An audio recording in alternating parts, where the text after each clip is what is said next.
शारदीय नवरात्र के 9 दिनों तक बागेश्वर महाराज ने उपवास और मौन साधना की और इसके बाद जब मौन तोड़ा तो दूसरे दिन धाम पर दिव्य दरबार लगाया।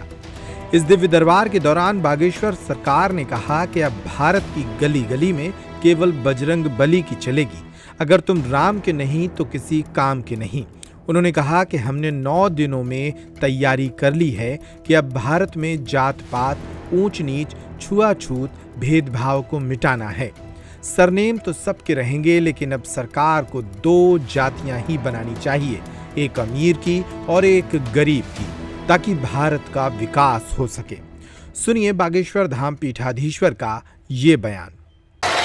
इस भारत की गली गली में केवल बजरंग बली की चली। हमने तैयारी कर ली है कि अगर तुम राम के नहीं तो सच में किसी काम के नहीं। हमने 9 दिन में तैयारी कर ली है कि अब भारत से जात पात, भेदभाव, ऊंच नीच और छुआछूत को हम मिटा करके मानेंगे। हमने भारत में तैयारी कर ली है, सरनेम तो सबके रहेंगे, पर सरकार को 2 जातियां बनानी चाहिए। अगर जाति बनाने का शौक है सरकार को तो 2 जातियां बना दी जाएं, एक अमीर की, एक गरीब की, ताकि भारत का विकास हो, भारत समृद्ध हो और गरीबों के साथ अन्याय और अत्याचार ना हो और भारत में वर्तमान में हो रहे अंधविश्वास को इन्हीं बल पर रोका जा सकता है। और देखो, कोई भी सरकार काम नहीं करेगी।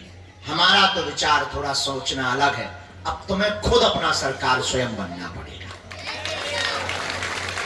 केवल बागेश्वर बाबा हिंदू राष्ट्र नहीं बना पाएंगे। अब भारत के हर युवान भाई बहन को बागेश्वर बाबा बनना पड़ेगा, तभी हिंदू राष्ट्र। तो अगर हनुमान जी की साधना पाना है, हनुमान जी की कृपा का अनुभव करना है, तो पेशी के साथ वो 3 बीज मंत्र ओ